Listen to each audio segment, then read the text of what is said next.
शारदा दीदी जी पहले एक गीत सुना देते हैं। अगर हम तैयार सोचे चलना जो उदित जी अगर आप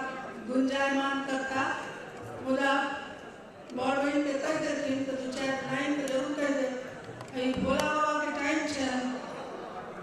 सोमारी आए होला चार मिनट अभी जा बाबा ने चलियो हमरो अपन नगरी बाबा ने चलियो हमरो अपन नगरी अपन नगरी हो झारखंड डगरी बाबा ने चलियो हमरो अपन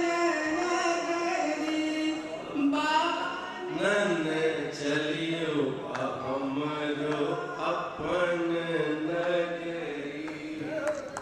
आके नगर में बाबा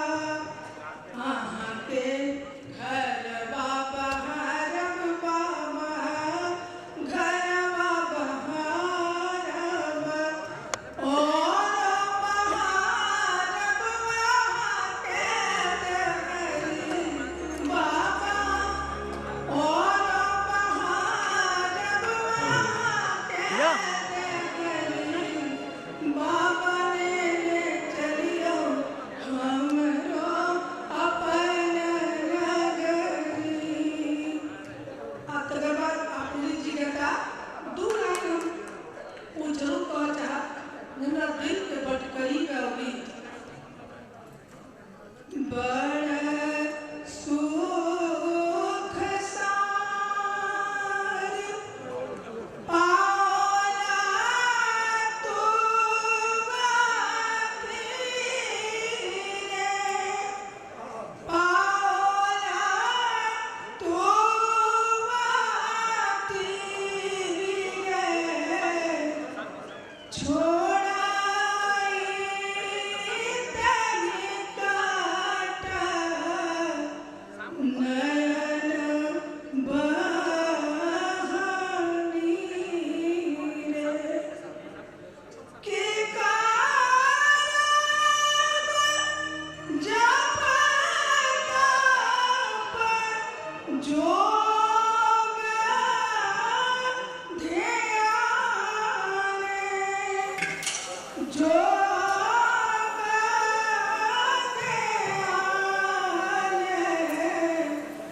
ध्यान जन्म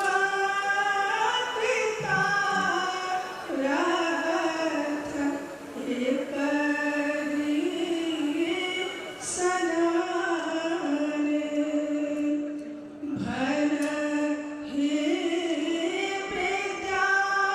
विद्यापति समदा तोहि समदा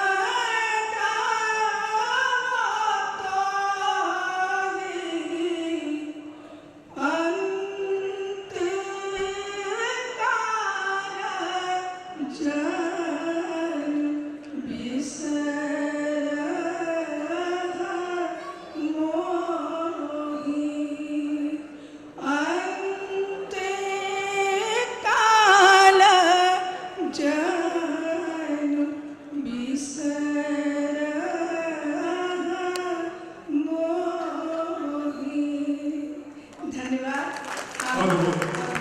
उनकर आवाज उनकर कशिश एखनो लागे से जना 16 साल के कोनो लड़की के आवाज छे।